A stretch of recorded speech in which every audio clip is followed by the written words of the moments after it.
What's up everyone, Howie here at Law Records. Today we're breaking down my remake of Bass Keeps Coming by Triptykh, his most popular track. This guy has a unique style of Schranz and I'll break down many of the techniques you need to build this sound. You can pick up this project on my Patreon as well as the presets and samples. It's an affordable, ready-to-use template that you can use as a starting point to build your own amazing tracks. With that being said, let's get started.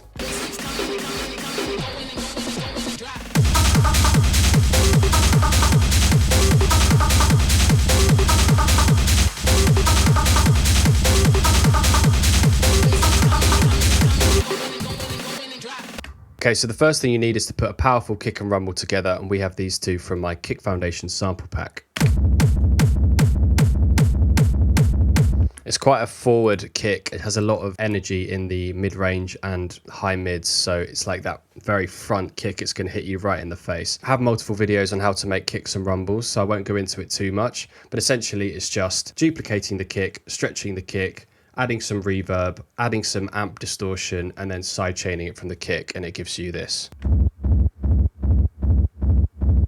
So the next thing you need to do is find a low percussion or a top rumble, and it kind of sits just above your low rumble, and it sounds like this. So you'll notice I'm finding and using a lot of loops in this video, but I've seen the templates of these guys and they use a lot of loops as well, and they just manipulate these loops to getting these layers so they layer really well. You can make these yourself with snares and toms with lots of delay and reverb and distortion, and I will go into that in future videos. But for now, let's find the right layers. So we've got the kick, the rumble, which is taking care of the low end, and then this top rumble, which has just been high passed, low passed, and I've made the bass mono so that it's not going to be too wide in the low end. And all of these together, they sound like this. This is going to give it that warehouse sound. And without that top rumble, and with, yeah, so instantly you get that warehouse sound. You can even go more extreme and have multiple layers of this, but for this it didn't need it. Next up we've got this Schranz loop. Let's listen. Yeah, so it's like a clattering shaker style loop. It's basically hi-hats just distorted massively. What you can do is essentially take any hi-hat loop and add some distortion to it. I'm going to accentuate this sound with a wave shaper.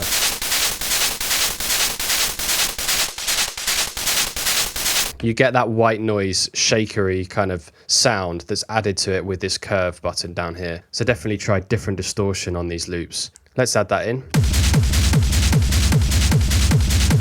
Okay, so we're getting there. Next, I've got this percussion shot. It's just a distorted percussion, and these are very, very important because you don't just want loops that kind of continue as a wall of sound. You want rhythms and grooves within them to kind of break it up. So you want to have maybe one or two bits of percussion, or maybe a cut from a break beat, something like that, to add more groove, because if you don't, it's just going to sound really flat. It's going to sound kind of boring. It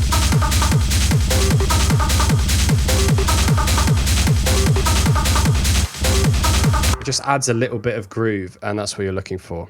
So next is a clap, and this clap is kind of in the background. It's really subtle. The kick takes control of everything in this track, but the clap is just pushed back. It's quite quiet, nothing major going on there, just a simple clap, quite distorted, but it's just for atmosphere.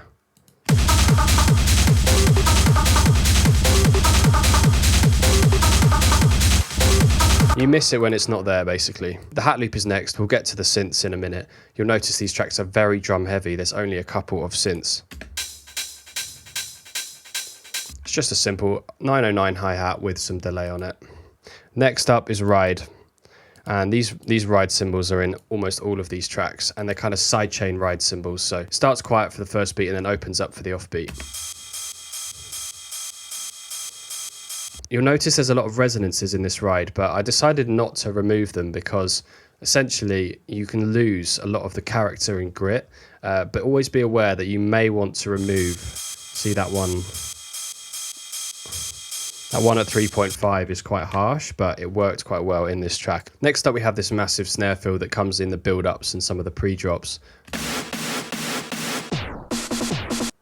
So there's a few things going on here. First, it's just a huge snare sample. And then on this snare, it's a different snare, but in the envelope section, if we go here and we go to transposition, you can see I've pitched it down 48 semitones in complex mode. That's very important, and you'll get this kind of tape stop effect. You'll see this sort of thing a lot in his music, as well as this snare roll, which is essentially just a 30-second note. So you know how you have 16th notes? This is just one note faster, and it creates this very fast snare roll. And you can then add amp to this and distort this if you want to. It's a lot of stop starting in his tracks, loads of fills. So you can have this as a tool that you can use. Okay, so let's get to the meat of it now and look at the leads. So lead 1, it sounds like this. It's quite a simple sound. It's using one of the formant modes in Wavetable, crispy form in FM. I've just messed around with the tune and the amount a little bit. And this is the thing that really makes the sound, is this filter here. So it's a bandpass filter, resonance at 47, so quite high. Starting very low, so starting right at the bottom, 29.4 hertz, driven 8.62 in OSR mode. So you can drive the filter a little bit there. And then this is the thing that's amazing, is what I'll do is I'll turn all of these off and you can hear what it sounds like before. Pretty underwhelming, right? And with it, so that's massively changing the sound, all the effects afterwards. We'll go through these effects one by one so you can hear how it affects the sound. So first we have Wave Shaper. It's just adding a bit of distortion. Then we have Raw in the stage 1 and 2 in serial mode. It's my favorite mode. Serial mode's really good. With the soft, 2 layers of soft, but I'm only using one of them. Just driving that a little bit more. It's still not got the character that the lead needs, so let's add the auto filter. Now it's sounding a lot better. And what you'll notice in a lot of these leads, because there's so much going on in these tracks, in the low end and the high end, the leads are often kind of pushed and focused into like a point in the middle so that they cut through a little bit. I analyzed this sound and it had a peak around 1.3 kilohertz that was quite extended. It made me think that it's probably something to do with a bandpass or a very high resonance on a low pass filter. So then we've got a delay. Very subtle. Then we've got EQ, just bringing out some of those low mids because a lot of them seem to disappear and it started to sound a bit thin. So I've got that and the sidechain, and within the mix it sounds like this. I'll turn the other one off.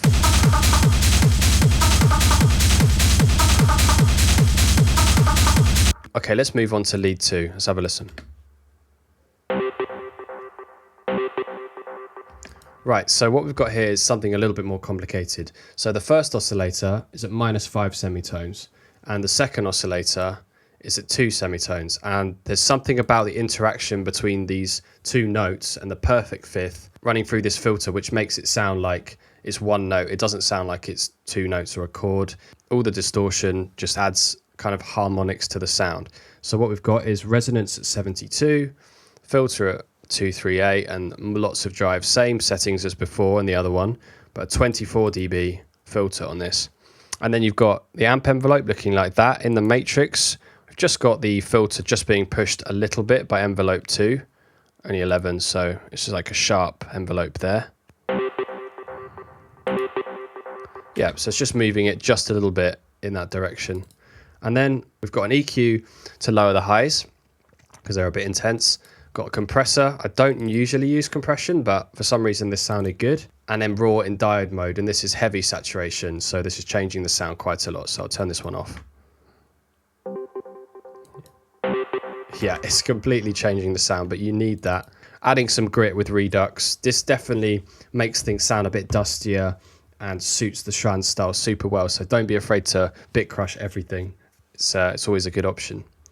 FX, I've got a bit of echo, ping pong mode, feedback 46 in quarter notes, and then just EQ for the mixing section. Just going to lower those low mids a little bit, and then finally, probably could have done this in the same EQ, but I've got a boost at 742 hertz to bring out some of those mids again, pushing everything into that mid-range because that's where the sweet spot is in these tracks. And that is how you make Schranz like Triptykh. Let's listen one more time.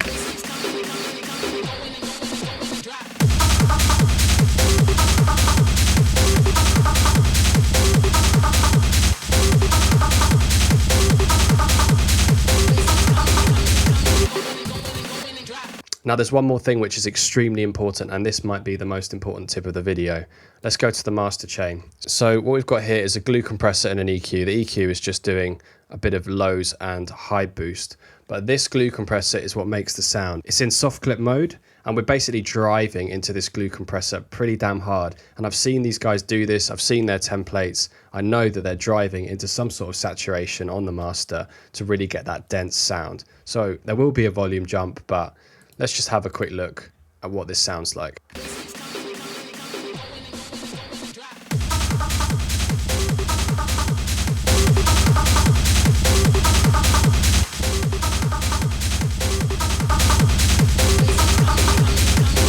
There is a volume jump, but you can hear the grit that's being added as well. It's like the energy on the high mids is just like, you know, the distortion is quite intense. So that is actually the sound of Schranz. That is one of the main things that you need for this sound. So you can experiment with different types of saturation at this point. And I'm probably going to do a video on choosing what type of saturation you use to get this sound, because it's quite important. It really does help to get that gritty sound. You could use Ableton Saturated, you could maybe even use Raw, you can use anything, maybe Saturn, something like that. I know different guys do different things, but that is one of the secrets of this sound. So definitely try. The glue compressor is great, by the way. That's all you need. I've actually seen on some of his templates that it has the glue compressor on, so definitely recommend using that a lot. And you could use it on just the drums, but I think on the master it actually sounds great, so stick with that. If you want all these sounds and samples and you want this project file, you can pick them up on my Patreon. As I say, I really appreciate the support. It helps me to keep doing this. And yeah, I hope you enjoyed the video, and I'll see you in the next one.